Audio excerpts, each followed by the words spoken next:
Assalamualaikum warahmatullahi wabarakatuh. Ya, terima kasih atas kehadirannya kepada Bapak Ibu yang hadir pada diseminasi budaya positif, pemahaman dan penerapan budaya positif di sekolah. Nah, pada kali ini yang akan menjadi pemateri pada hari ini adalah Pak Yana Cahya Kusuma dari jurusan DKP yang akan memaparkan hasil praktik baik atau yang baik dari budaya positif. Selamat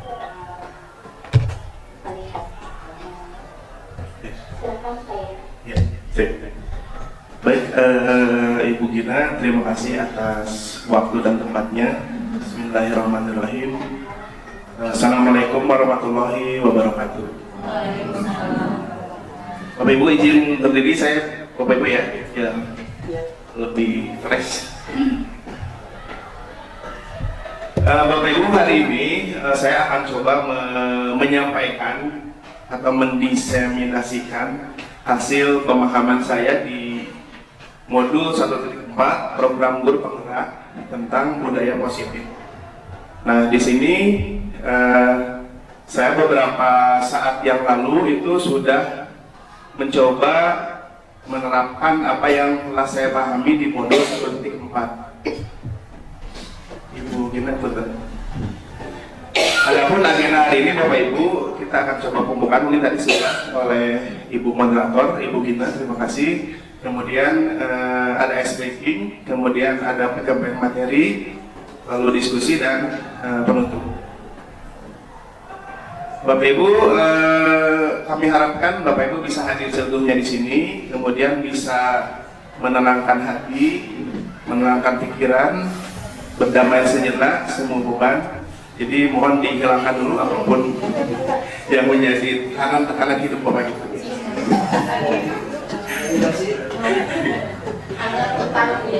Ya, 5 detik ya Bapak Ibu ya.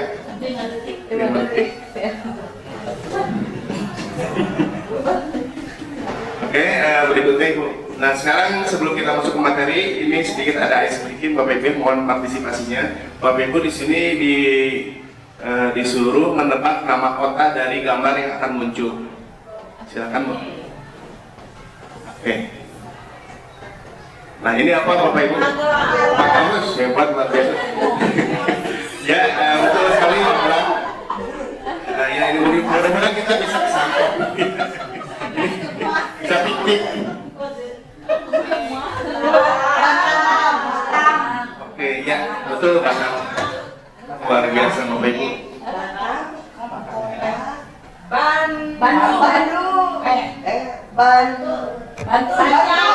Banjar, oke betul, Banjar. Luar biasa. Ini Bapak Ibu. Jamrut. Bukan. Ya, oke, Jambi Bapak Ibu ya, Jambi. Iya betul sekali. Ini ada nyambung. Ini nama kota. Banjar Baru. Oke, betul. Banjar Baru. Iya. Berikutnya luar biasa.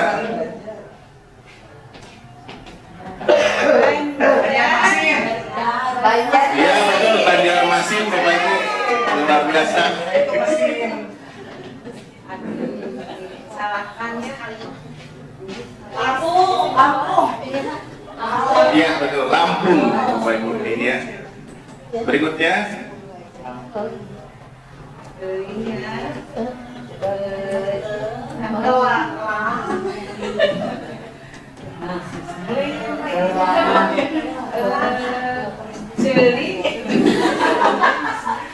nyerang Bapak Ibu. Iya apa? Kupang, oke betul.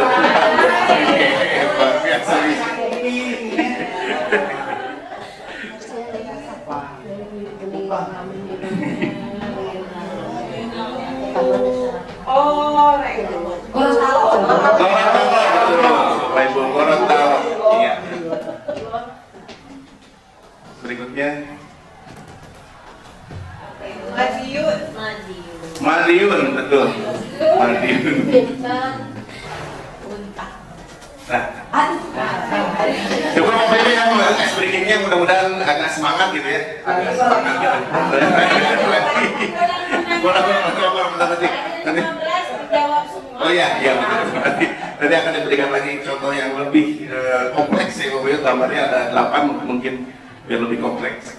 Baik, Bapak Ibu, hari ini saya akan menyampaikan yang pertama perubahan paradigma belajar, terus yang kedua next disiplin positif, lalu yang ketiga motivasi perilaku manusia, keempat kebutuhan dasar manusia, kelima posisi kontrol restitusi, kemudian keyakinan kelas, dan segitiga restitusi. Nah, ini yang akan saya sampaikan selama 1 jam ke depan. Berikutnya kita bermain lagi Bapak Ibu, kita bermain duaan-duaan ya Bapak Ibu, berdua. Yang pertama adalah siapa yang mengepal, boleh. Jadi nama permainannya adalah cobalah buka.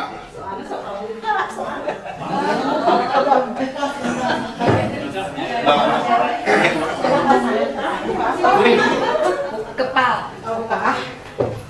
Jadi yang orang pertama itu mengapalkan tangan, ya. Kemudian orang yang kedua itu coba buka kepalan tangan yang temannya kepalkan. Nah, misalkan boleh ibu boleh membujuk, menghardik, menintimidasi, memarahi, menggoda juga boleh, menggelitik, bahkan menawari dengan uang. Dipersilakan. Ya, jadi waktunya adalah 30 detik. Yang pertama ngepal, yang kedua adalah yang mencoba segala cara. Waktu dipersilakan Bapak Ibu. Oh, saya menggoda. Ya, boleh menggoda, boleh menggelitik ya, tapi tidak ya. Bukannya ke tangan nih Bapak Ibu, bukan yang lain. Bukannya.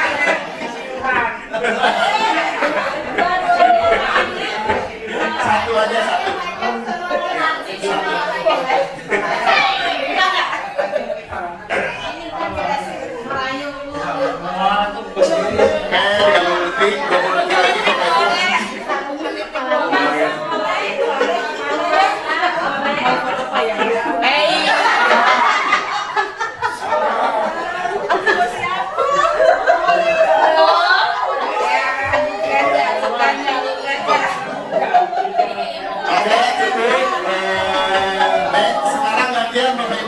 Tadinya mengapa, yang sekarang diputar. Boleh dirayu, boleh.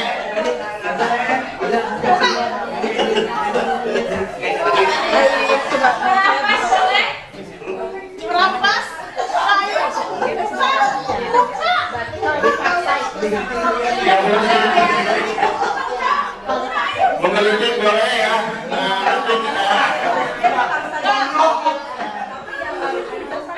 Oh, ini nih ada warna merah mau nggak? 10 detik lagi Bapak Ibu, 10 detik lagi. Silakan untuk mencoba merayu, menggelitik, menawari dengan uang.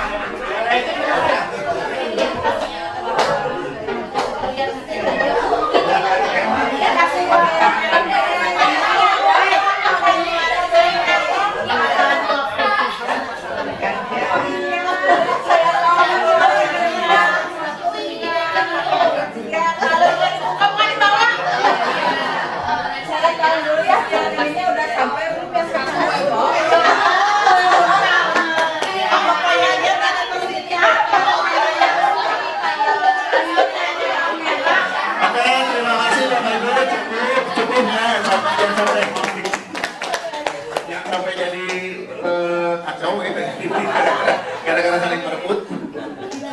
Baik, Bapak Ibu mungkin tadi sudah mencoba ya. Yang pertama mencoba menahan mengepal tangannya, kemudian yang kedua mencoba membujuk atau merayu atau menambahkan menawari dengan uang.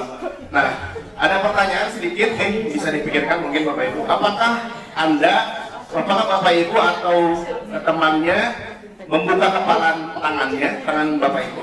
Ya. Nah, jadi boleh di ini.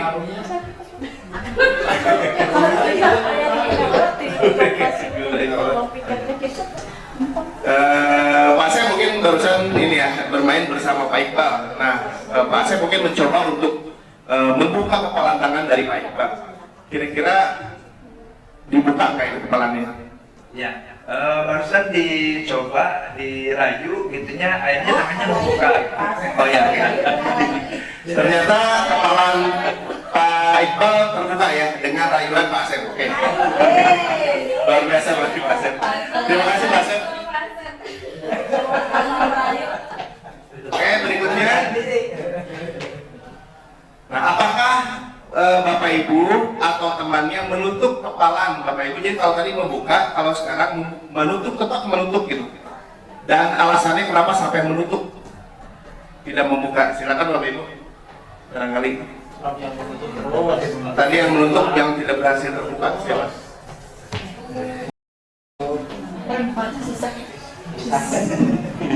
Ya, tadi kita saling menutup karena memang saling mempertahankan kepalanya tidak terayu, walaupun sudah diintimidasi dengan hal-hal bahkan dengan kekerasan tadi dengan sentakan sudah buka nggak mau juga gitu ya. Jadi sama-sama saya juga tidak terintimidasi, Ibu Asri juga tidak terintimidasi. Oke, terima kasih Bu, luar biasa. Ya, berikutnya. Nah, dari sini disimpulkan Bapak Ibu, dalam kegiatan ini sesungguhnya siapa yang memegang kendali atau kontrol untuk membuka atau menutup kepalan tangan? Siapa kira-kira? Diri sendiri ya Bapak Ibu ya? Diri sendiri. Oke. Ada yang mungkin berarti tadi ada yang membuka, itu gimana tuh Bapak Ibu? Ada yang sampai membuka, kok bisa sampai membuka gitu? Ketika dirayu dan tetap sendiri ya mungkin ya, tetap sendiri yang tetap membuka tangannya, jadi tidak sampai terintimidasi oleh Pak Asep. Eksternal itu Pak Asep itu hanya sekedar usaha saja. Nah ini Bapak Ibu, next. Jadi menurut Dr. William Glasser, jadi ilusi satu, kita akan mendapatkan sebuah ilusi, yaitu ilusi guru mengontrol murid. Jadi kalau kita berpikiran bahwa kita bisa mengontrol murid, itu sebenarnya ilusi. Atau bahwa semua penguatan positif efektif, semua penguatan positif efektif dan bermanfaat, itu juga sebuah ilusi. Kemudian bahwa kritik dan membuat orang merasa bersalah dapat menguatkan karakter, itu juga ilusi. Dan bahwa orang dewasa memiliki hak untuk memaksa, ini juga ilusi. Ya Bapak Ibu, jadi hasil dari permainan yang tadi kita dapat simpulkan bahwa ini ada sebuah paradigma yang mungkin mudah-mudahan kita bisa berubah Bapak Ibu ya, bahwa stimulus responnya realitas kebutuhan kita sama gitu. Padahal kalau di teori kontrol sebetulnya kebutuhan kita itu berbeda, kebutuhan murid ya terutama Bapak Ibu. Kemudian semua orang melihat hal yang sama, tapi di teori kontrol ini setiap orang memiliki gambaran berbeda. Yang ketiga, kita mencoba mengubah orang agar berpandangan sama dengan kita. Nah, di teori kontrol ini kita berusaha memahami pandangan orang lain tentang dunia. Lalu berikutnya, perilaku buruk dilihat sebagai suatu kesalahan. Nah, di teori kontrol, semua perilaku memiliki tujuan. Kemudian orang lain bisa mengontrol saya, orang lain bisa mengontrol saya. Nah, di teori kontrol hanya Anda yang bisa mengontrol diri Anda. Di stimulus respon, saya bisa mengontrol orang lain. Nah, di teori kontrol, Anda tidak bisa mengontrol orang lain. Lalu yang selanjutnya, pemaksaan ada pada saat bujukan gagal. Kemudian di teori kontrol, kolaborasi dan konsensus menciptakan pilihan-pilihan baru. Lalu berikutnya, model berpikir menang atau kalah. Nah, ini yang di teori kontrol, model berpikir menang-menang. Seperti itu Bapak Ibu. Oke, berikutnya. Nah, ini kalau lihat kata disiplin, kalau dari kata KBBI mungkin kata tertib. atau di sekolah, di kemiliteran dan sebagainya. Tapi kalau dari asal katanya itu dari bahasa Latin, yaitu disiplina, artinya belajar. Kata disiplin juga berasal dari akar-kata yang sama dengan disipel atau murid atau pengikut. Nah, ini dikaitkan dengan disiplin diri. Jadi disiplin diri itu bagaimana cara kita mengontrol diri dan bagaimana menguasai diri untuk memilih tindakan yang mengacu pada nilai-nilai yang kita hargai. Next. Nah, ini nilai-nilai kebajikan universal ada beberapa mungkin yang kita kenal. Ada profil pelajar Pancasila ya Bapak Ibu. Beriman, bernalar kritis, berkebinekaan global, bergotong royong, lalu mandiri dan kreatif. Next. Nah ini contoh penerapan budaya positif yang ada di DKP Bapak Ibu. Baik, anak-anakku, sebelum kita memulai pembelajaran, marilah kita berdoa. Siapa yang akan memimpin doa sekarang? Ya, silakan bisa.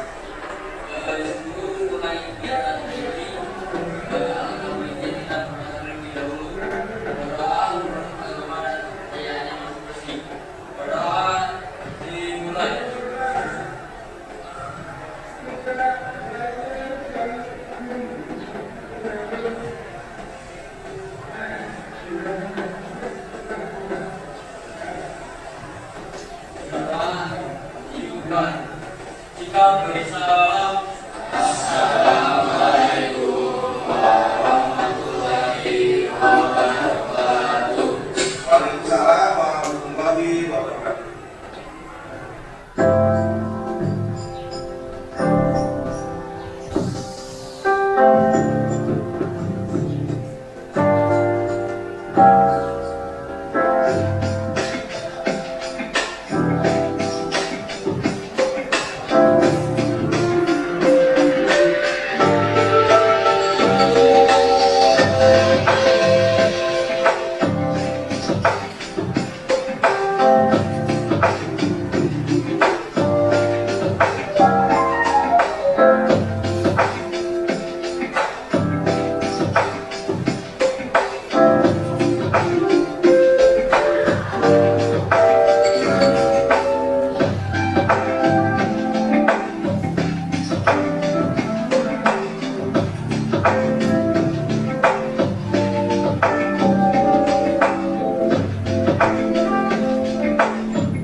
Seperti itu Bapak Ibu yang sudah coba saya terapkan di kelas ya, di kelas DKV khususnya.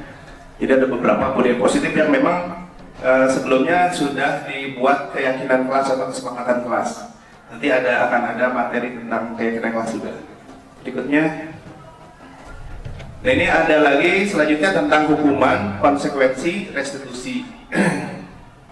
Jadi mungkin pasti setiap anak itu akan mengalami sebuah kesalahan ya, atau suatu kesalahan. Nah, setiap kesalahan itu mungkin akan ada apakah hukuman yang diberikan, konsekuensi atau restitusi. Nah, kalau hukuman biasanya tiba-tiba atau tidak terencana.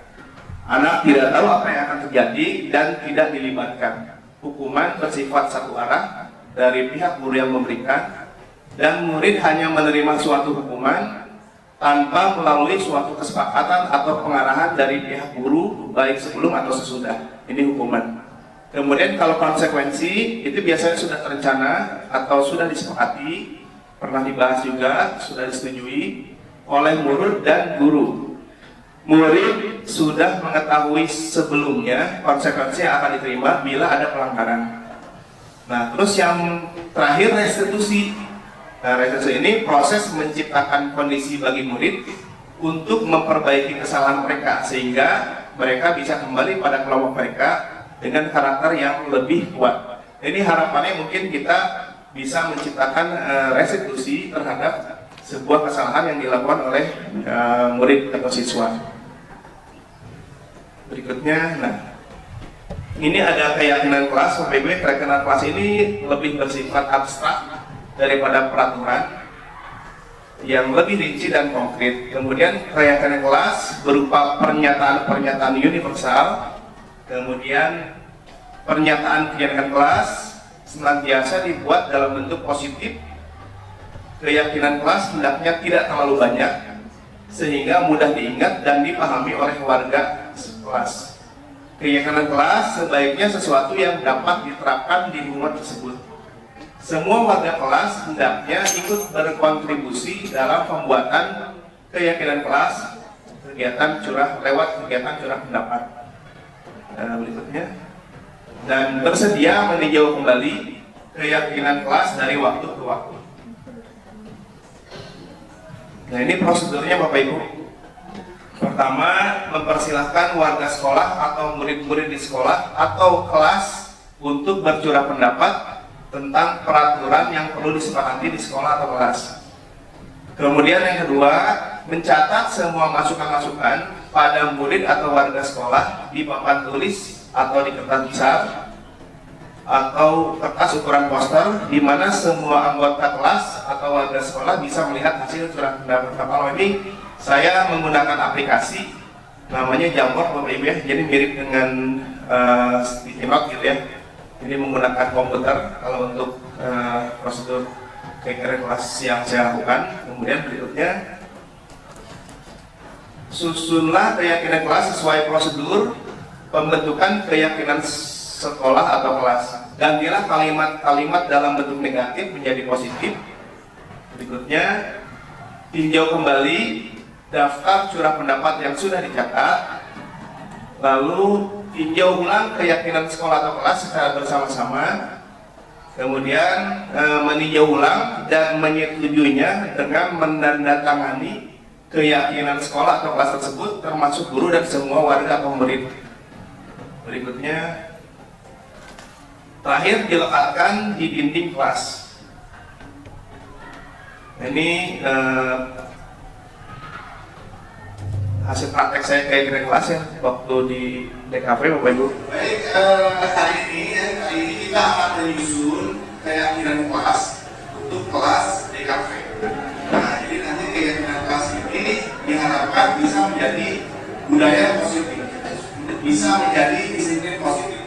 Nah, kalian sampaikan apa yang akan diusulkan keyakinan kelas sekarang. Nanti kita akan lihat seperti apa keyakinan kelas yang ada di kelas ini. Kemudian nanti kita akan simpulkan dan jadi kayak sebuah keyakinan kelas. Ya, bisa pahami? Silakan sampaikan menggunakan aplikasi Jamboard. Aplikasi Jamboard, autannya sudah Bapak share di grup. Kemudian pengisinya boleh menggunakan handphone atau boleh menggunakan PC yang ada di lab. Waktu mengisinya kurang lebih 10 menit. Oke, dipersilakan sekarang.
Silakan kalau yang belum boleh terus dilanjutkan. Ya, pokoknya waktunya masih ada 2 menit lagi. Nah ini misalkan Bapak bacakan Anggra ini itu mengusulkan menjaga kerukunan sesama teman di kelas ya. Kemudian Abi menyimpan HP di tas saat berada di jam pelajaran. Fajril menggunakan pakaian praktik ketika di lab. Torik membersihkan ruangan setelah selesai pelajaran. Nah, kemudian Novita menjaga kebersihan lab. Nah, itu mungkin bagian dari disiplin ya. Jadi disiplin. Terus didapatkan dari kita itu bagian apa? Disiplin juga ya, disiplin. Kemudian kebersihan ya. Nilai kebajikan yang akan muncul nanti adalah kebersihan. Makan dan minum di luar ruangan lab itu juga sama ya, kebersihan juga. Kemudian saling menghargai, itu juga ada ya, menjaga kerapihan lab. Kemudian merapikan kembali, nah itu disiplin juga. Tidak mengotori lab, itu kebersihan ya. Menyimpan sandal, sepatu, di rak yang sudah disediakan, itu juga. Kemudian menjaga ketertiban saat di lab juga. Menghargai ya, menghormati sama teman juga untuk menghargai. Kemudian selalu menghormati guru, ya menghormati ya, menyimpan fakta terang yang baik. Terima kasih ya yang sudah menyampaikan kegiatan kelas. Bapak akan simpulkan, akan tuliskan apa saja yang menjadi kegiatan kelas di DKV ini. Tadi yang pertama adalah apa tadi? Yang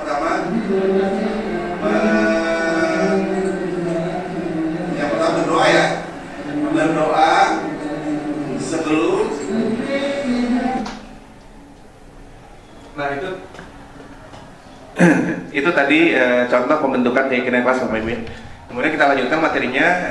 Ini tentang kebutuhan dasar manusia. Jadi manusia itu ada 5 kebutuhan dasar, mulai dari bertahan hidup, kemudian kasih sayang dan rasa diterima, kebebasan, kesenangan dan penguasaan. Berikutnya, kemudian ada 5 posisi kontrol. Yang pertama adalah penghukum, pembuat merasa bersalah. Yang ketiga teman, pemantau, dan manajer. Jadi ketika siswa atau murid mendapatkan kesalahan, melakukan kesalahan, maka kita apakah menjadi seorang penghukum atau pembuat merasa bersalah dan seterusnya. Ini ada contoh, beberapa contoh Bapak Ibu. Misalkan kalau kita sebagai penghukum, maka biasanya menghardik, menunjuk-nunjuk, menyakiti, menyindir. Nah itu kalau kita sebagai penghukum. Misalkan ini ada kalimat, kalau kamu tidak melakukannya, saya akan. Nah itu berarti kita sebagai penghukum. Hasilnya nanti anak akan memberontak, kemudian menjadi pendendam atau menyalahkan orang lain. Kemudian yang kedua, ada pembuat orang merasa bersalah. Nah ini biasanya gurunya berceramah atau menunjukkan kekecewaan yang mendalam. Misalnya, kamu sudah mengecewakan ibu atau bapak. Nah itu nanti anaknya akan menyembunyikan, menyangkal, atau bahkan berbohong. Kemudian ke level naik, ke level 3 ada teman. Ini sudah mulai positif, perilaku kontrol positifnya nih. Teman, biasanya guru tuh membuat alasan-alasan untuk murid-muridnya. Misalkan, lakukan untuk bapak atau ibu ya. Atau misalkan, ya sudah nanti bapak atau ibu bantu bereskan. Nah ini nanti akan anaknya tuh akan ketergantungan. Lalu naik lagi ada pemantau. Pemantau itu biasanya menghitung atau mengukur. Nah, misalkan apa peraturannya, apa konsekuensinya, apa yang telah kamu lakukan, apa yang telah terjadi sekarang. Nah, anak itu biasanya menyesuaikan bila diawasi. Ini yang diharapkan nih, kontrol diri sebagai manajer. Biasanya manajer itu cuma mengajukan pertanyaan-pertanyaan. Misalkan apa yang kita yakini, apa kamu meyakini hal tersebut. Kalau kamu meyakininya, kamukah kamu memperbaikinya? Maukah kamu memperbaikinya? Misalkan, atau kalau kami memperbaikinya, jadi kira-kira hal tersebut akan menggambarkan apa tentang dirimu. Nah ini akan menguatkan watak atau karakter, dan ini yang diharapkan dari disiplin positif ini. Kita sebagai seorang manajer. Nah jadi restitusi ini ada 3 tahapannya. Yang pertama adalah menstabilkan identitas, yang kedua adalah memvalidasi tindakan yang salah, dan yang ketiga adalah menanyakan keyakinan. Next. Nah, ini contoh mungkin praktek segitiga restitusi.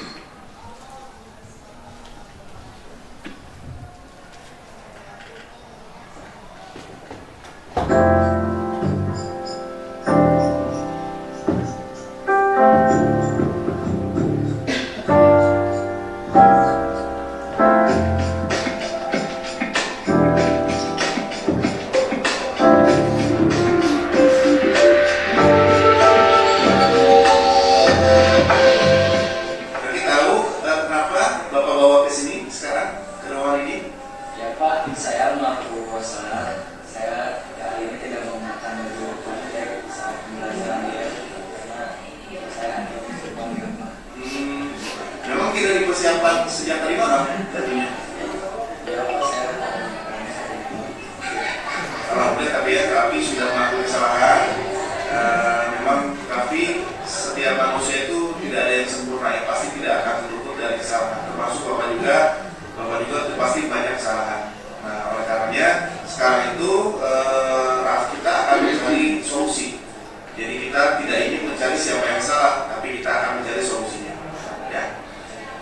Kali ini Raki mengikuti pembelajaran, tapi tidak menggunakan baju praktek ya, atau baju yang seharusnya. Nah, Raki mungkin punya alasan. ya Pak, jadi tadi malam itu saya baru masih untuk terbaik yang lain. Jadi buat bangun sebelum itu untuk menyiapkan baju. Oke. Nah, menurut Raki kira-kira apakah menggunakan pakaian yang seperti sekarang atau tidak sesuai itu sudah memenuhi keyakinan kelas yang pernah kita buat? Belum ya? Ya. Nah, kalau begitu Raki mungkin masih ingat keyakinan kelas apa tuh? Saat pembelajaran di Oke, ya bagus ya. Jadi pada saat pembelajaran di komputer, siswa harus menggunakan baju praktek gitu ya. Kira-kira nih, langkah apa tuh yang akan Raki lakukan agar pembelajaran di lab komputer itu menggunakan baju praktek? saya akan menyiapkan bajunya dari semalam sebelum dan mengulangi memainnya online. Oke, iya bagus Raki. Mulai kapan tuh dilaksanakan kira-kira? Insya Allah bisa pemahaman. Oke, luar biasa Raki ya. Raki sudah berusaha untuk menjadi lebih baik ya, tidak akan mengulangi lagi sebuah kesalahan ini. Kemudian Raki juga akan mencoba berusaha untuk memperbaiki diri. Ya, mudah-mudahan Bapak doakan Raki sukses di bidang akhirat ya, Raki ya. Kemudian Raki juga bisa dapat berguna bagi diri sendiri atau bagi keluarga. Ya. Oke, sekarang Raki boleh melanjutkan pembelajarannya. Terima kasih Raki ya sudah mau ngobrol dengan Bapak ya. Ya.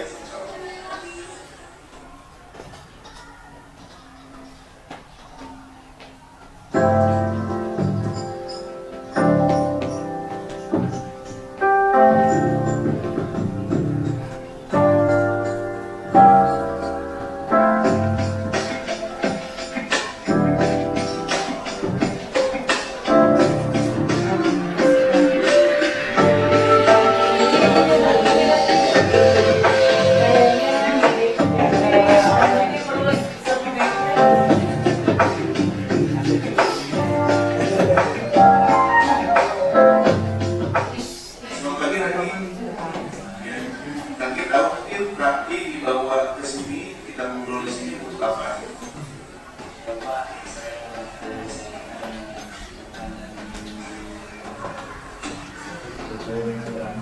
Memang praktis apa boleh sampai makan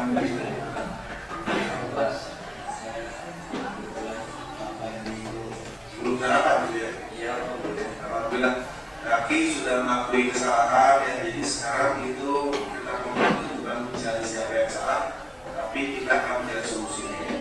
Nah terus seharusnya itu ada yang luput dari kesalahan, jadi Bapak mungkin banyak kesalahan, jadi kita coba cari solusinya sekarang. Kali ini Raki mengikuti pembelajaran di namun pada saat belajar di lab, kaki itu makan di dalam lab. Itu mungkin ada alasan khusus sih. Ya Pak, saya sekolahnya ronda, jadi guru-guru yang persiapan. Oh iya. Menurut kaki itu kira-kira apakah makan di dalam lab itu sudah sesuai dengan keyakinan kelas yang akan kita susun? Tidak Pak, tidak saya. Tidak saya. Nah, kalau itu kaki mungkin masih mengingat keyakinan kelas kita waktu dulu. Yang masih Apa tuh kira-kira? makanan yang harus di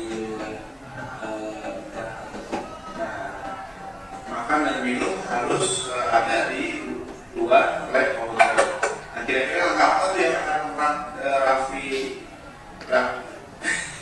kira-kira langkah apa yang akan Raffi lakukan bila makan dan minum di luar lab?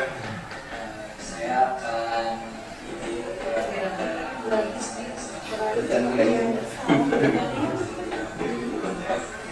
atau saya bisa makan kayak gitu. Kapan tuh Raffi akan melaksanakan?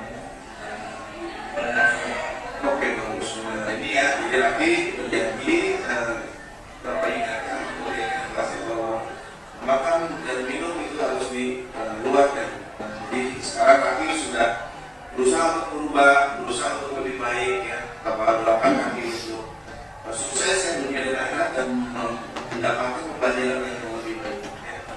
Betul Raffi ya. Oke, terima kasih Raffi ya. Sekarang kita mulai.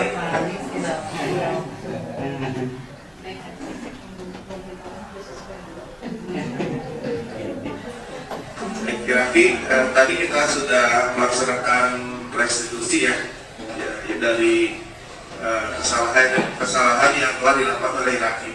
Perasaan Raffi setelah mendapatkan restitusi itu gimana?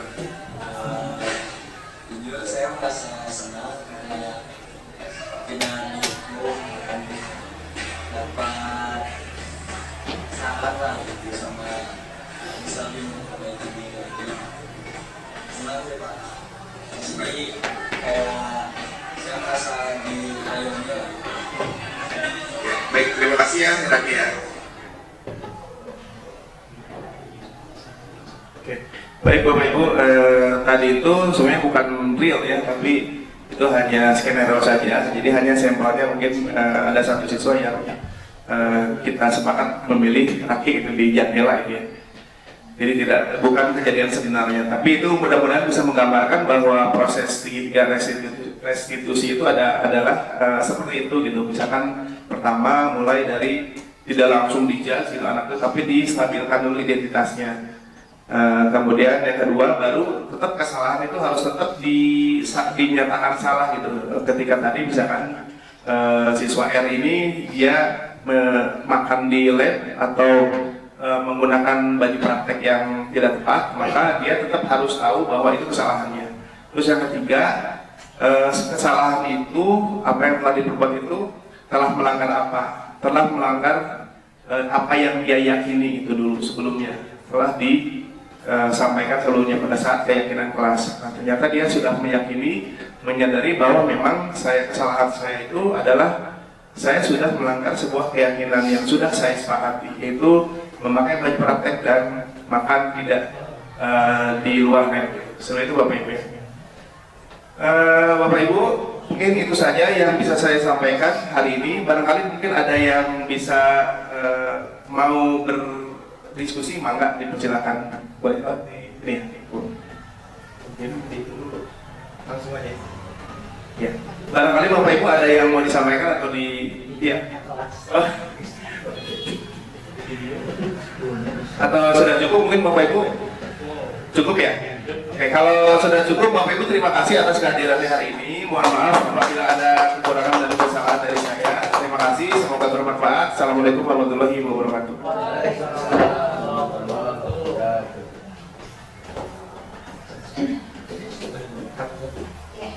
Bapak Ibu, pemaparan dari Pak Yana, walaupun mungkin di antara Bapak Ibu ada yang sudah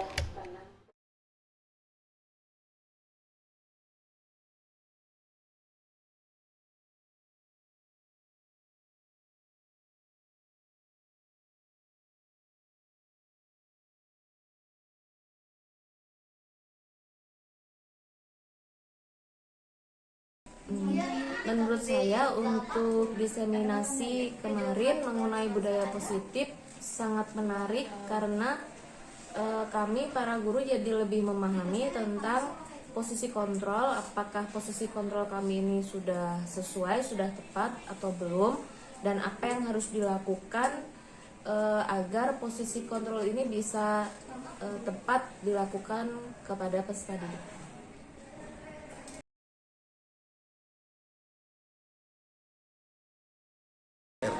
Alhamdulillah pemaparan tadi yang disampaikan oleh Pak Yana cukup menarik.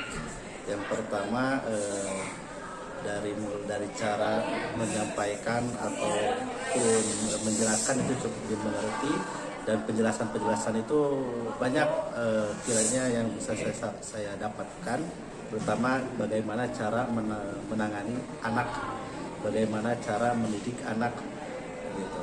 Nah, mudah-mudahan dengan pemaparan tadi yang pertama bisa diimplementasikan oleh saya pribadi kepada anak didik saya. Terima kasih. Assalamualaikum warahmatullahi wabarakatuh.